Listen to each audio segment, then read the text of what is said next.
Hi, everybody. I'm DJ Sixsmith. Welcome to Sit Down. Absolute pleasure today to be joined by Sharon Gless. She's got a brand new book. Apparently, There Were Complaints, coming out December 7th. Sharon, it's a pleasure to meet you. How are you? Thank you, DJ. I'm good. Better for seeing you. Thank you. Where are you? I'm in New Jersey. How about you? I'm in Miami. Very nice. A little bit of a difference in the weather there, so I'm sure you got some good weather on your end.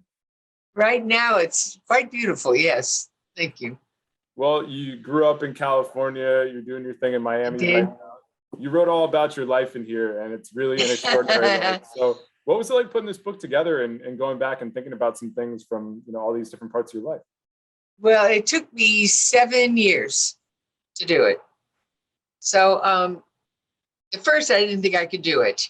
But eventually, you just sit down and you start talking to friends, and you can even throw little parties and have friends go over and ask you questions and record yourself. There are many ways to do it. There are many ways that this thing finally happened. But I'm glad it's done. It was some of it was funny because I do crack myself up, and some of it was a little heartbreaking. Memories. I also just finished the audiobook. And that's when I really could hear my voice really telling, my stories from my heart. Writing was more difficult for me. As a woman at CBS said, I said, I don't think I'm a writer. She said, you may not be a writer, Sharon, but you're definitely a storyteller. That is definitely true. No question about it. So anyway, it took a long time, and it's finished. There's enough material for a second book, but I don't know if I can do that. I don't think my family could survive that. Well, I think what's really incredible is that people will learn all about your life here, right? And really get to know you. That's right. Before you were a performer, before you were on the stage, before you were on TV. And I was really fascinated by your childhood and talking about your grandparents and your parents and you as a little girl. Why was that so important for you to put on the page and make sure people know about that part of your life? Well, the name of the book, as you saw, is Apparently There Were Complaints. And many of those complaints came from my family. Just trying to raise me properly. My family also, my grandfather was, in modesty speaking, my grandfather was a very famous Hollywood entertainment lawyer in the golden days of Hollywood. So he had some influence on me. He was Howard Hughes and Cecil B. DeMille's and Louis B. Mayer's and Katharine Hepburn's and he always thought, I don't want to tell all my stories because I want you to read them, but in a nutshell, he always considered for me to be in it was a filthy business. God knows what he experienced as that big a lawyer, Pardon me. You're good. Cheers. Yeah, cheers. Hey, you finished your book. Enjoy. Oh, thank you. So I was influenced. I was raised in Los Angeles, and Hollywood influenced me as a child, and my book's about dreams and about letting the dreams go and them reappearing again, and I'm actually, now that I've read it 800,000 times, and I just recorded it, I've actually become quite proud of it. It's very personal, and I tell a lot of stories, and all on me. This is not a book where I trash actors and actresses. I don't have to. That's one of the things I like the most. It was so much about you and your story and your journey, and you laid it all out there too. It was really authentic, and like you said, you're super proud of this book. And I would imagine there's so many different. I am now. There were 7 years. There were days when I thought, what am I thinking? But now that it's done, and recorded, I really heard feelings. It's my voice. It's really beautiful. And you've had this extraordinary career as well. And folks will learn about your journey to Cagney and Lacey and, the circumstances around you getting that role, right? And then actually being on television. When you think about the show all these years later, can you share with folks just what it meant for you to be in that role in the 80s, given what the industry looked like in the 1980s in Hollywood? Well, DJ, I have to tell you, while we were shooting it, I don't think either of us knew that what we were doing. We knew what we were doing, certainly as actresses. I don't think we knew the impact that this show was going to have on history. We changed the history of television for women, but had we known that at the time, our job was simply to perform the really beautiful scripts we were given. While we were on the air, no other actress won the Emmy for 6 years. I won 2, Tyne won 4. It's fine. I have no problem with that. But what it says is we were given the material. If I had a wonderful actress approach me years later, when our 6 years were over, she came up and she said, "I'm so glad you were canceled, because now maybe we have a chance to win an Emmy." And I said, "It's a great compliment." We had this astounding material. It was created by a man, Barney Rosens, right? Who I married 10 years later, just to secure a speaking part in my career. I learned so much. He was the first feminist I ever met. Probably being married to a feminist is he says things like, "You wanted equality, open your own door." But I don't think at the time Tyne nor I knew the power that this show is providing for women. Oh, right. Sorry, Barney just held up something. The biggest shock I ever had was after Cagney Lacey, and there was that the Million Women March in Washington, D.C. Do you remember way back then? Yeah, I don't mean this one. Way back then when. Well, Tyne and I were 2 of the women who led the march. We were invited with Whoopi Goldberg and Jay Fonda, and I just thought, God, look at all these swells. I never realized that we were swells too. Tyne and I were, and 1 million women out there, the Washington Monument. They all, yes, Tyne and I were. I was going to get to that. Tyne and I were invited out on stage alone, and 1 million women screamed and applauded, and I had never been exposed to anything like that ever in my life. I just stood there, just stunned, just the 2 of us, and they wouldn't let us leave. And I thought, so we had this kind of impact. It's extraordinary. TG, at the time when you're working, you're performing, you're shooting 18 hours a day, you don't know what's happening in their homes. You don't know. We just were given extraordinary material. We did the best work we could. We supported each other every night. We rehearsed every night before we ever went to the set the next day. It meant everything to us just because it was our job.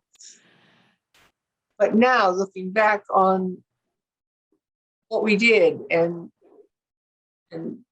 women fighting today came from that era. Came from Cagney and Lacey. Sadly, a lot of these young women don't realize there was someone rooting for them a long time ago. But I think they should all find it's on TV. You should find it and see, they're not alone. When was the last time you and your husband watched an episode of the show? Not that long ago. When did we last see an episode of it? A few months ago? Rosie. We've been watching a series I did that Barney produced called The Trials of Rosie O'Neill. It followed Cagney Lacey, and people who come by to see us want to see it, so we play it for them because it's politically exactly today what it was 30 years ago. That's Barney Rosen's. But Tyne and Tyne, I've always had a hard time watching myself. Tyne was always very good. She had the ability to do that. And she called me and said, I'm just watching this on Cagney and Lacey. And she said, we were good. I said, yeah, we were. And so it's hard for me to look at myself. But I could sit and watch it with Tyne. I could sit and watch it with her. But I do know the impact it had. And sometimes when I see what's happening now, I'm so sorry the young women of today don't have that show. But it's out there. It's on TV right now. And, if they want to see two women who worked at it and made it in a difficult world, it's right there on television. Do you wonder what it would have been like if the show came out today? It was so perfect for that moment and the impact it had on television. But have you and your husband chatted about what the show would look like in 2021 and how it could impact women all over the world? The show was attempted. Barney had this say to advise them each night when they'd send him the dailies. And it was not, they didn't listen to him. Oops. Anyway, it did not have the same cachet, the same wisdom, the same heart, the same problems. They made it not about the women. They made it a cop show. Well, there are 100,000 cop shows. Right. This one was special because of the two women leading the show. Ours was. Yes. Yeah. It was about two women. Barney used to say, in a fairer world, the two of you could have worked in a post office. Wasn't really what you did for a living. It's what it was about the two of you in a job, in a man's world. Time's like, or Mary Beth's like, Christine's like. That's what it was about. It was about these two women. And he had to pick a format where there would be some danger. So it could have been medical, it could have been legal, it could have been cops, it could have been, he chose two female cops, which had never been done. But it really was always about those women. One of the themes in your career, it seems like you're part of these projects that are a little bit ahead of their time, right? So Cagney and Lacey, an example of that. Queer as Folk, an example of that, right? That's a show in 2000, and it was really revolutionary at that time. What do you remember about the impact thinking about it now? I went after that show. I've never, ever gone after the show, ever in my life. But someone sneaked me the script. And I saw the danger, and I loved it. Yeah. And so I called Showtime. Said I want it. And I've never looked back. I was very proud to be part of that show. And you're right, it was another show that was not seen before. Boys were so brave. I think I've said many times, they are actors, they're not exhibitionists. What they did was very courageous. And the women also. I've just been very blessed. Very, very blessed with the roles that have been offered me and also the decisions I made. Obviously the older I got, the less afraid I became. Yeah, and the more dangerous I wanted to play. I like it. I'm sure the same thing was true with Burn Notice, right? Like that was another interesting show for you. And again, you sustain it for several years. Like you just have the mindset, that's going to be a good show. I want to make sure I get on it there. 7 years that lasted. It was great. And there'd never been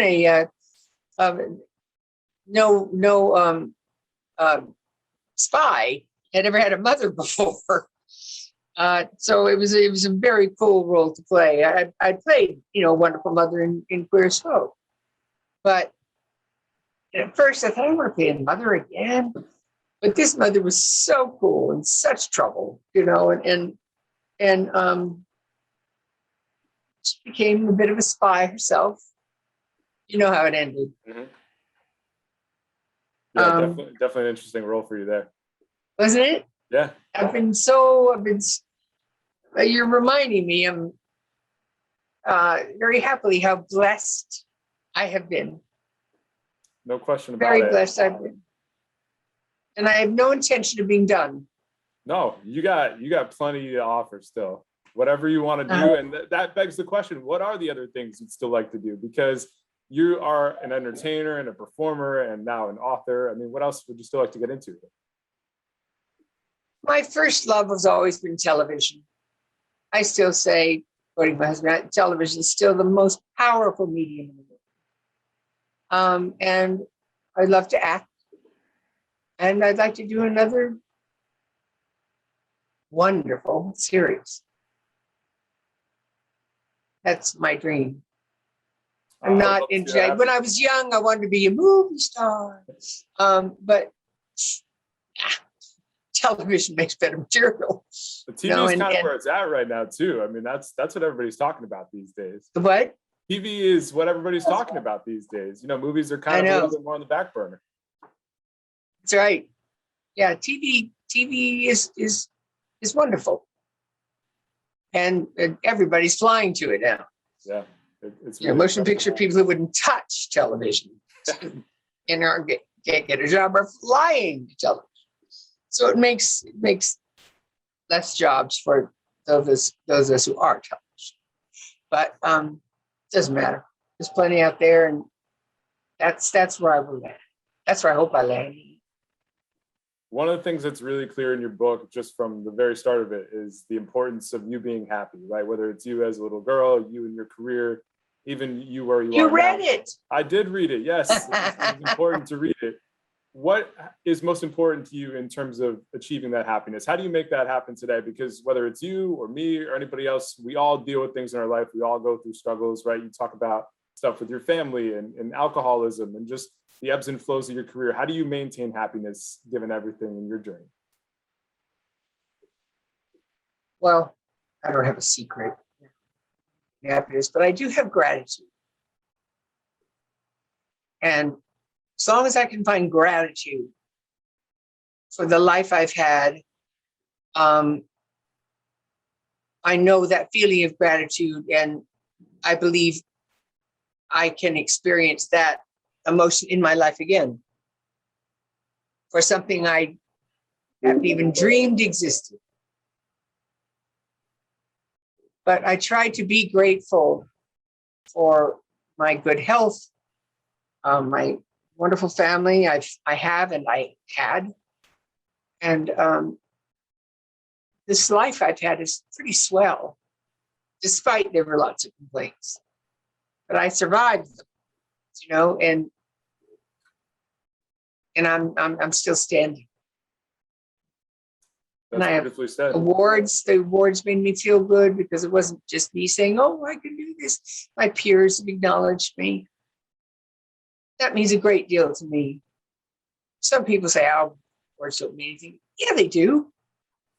Those are the people that you work with and you work for, and they acknowledge you and say, "Well." It's nice to get that recognition, especially when you're grinding those 18-hour days, right? Oh, yeah. You don't even notice. Well, where's your Emmy now? Where are the Emmys for you now? Where do you keep them? They're in another room. It's my Golden Globes. There you go. Yeah, you gotta have those out. Those are for life. I do. I'm proud of them. I mean, my mother would be horrified because they're in the living room. My mother would go, "Oh." My mother wouldn't even allow pictures of the family in living rooms. That's how conservative I am. But Barney's awards are in there too, and he's a little more out there than I am. So ours are together, and I'm not saying that to brag. I'm just saying how nice it is to be acknowledged. Yes. The thing I love doing the most, more than anything in the world, I love to perform in something that's good. And if your peers say, "You think you're swell too," Hey, could be worse. Well, I'll tell you what, this book was very good. I enjoyed it. It's out December 7th. Sharon, it was an Thank absolute you, pleasure to chat with DJ. you. Thanks so much for the time, and we'll chat again down the road. All right. Thank you so very much.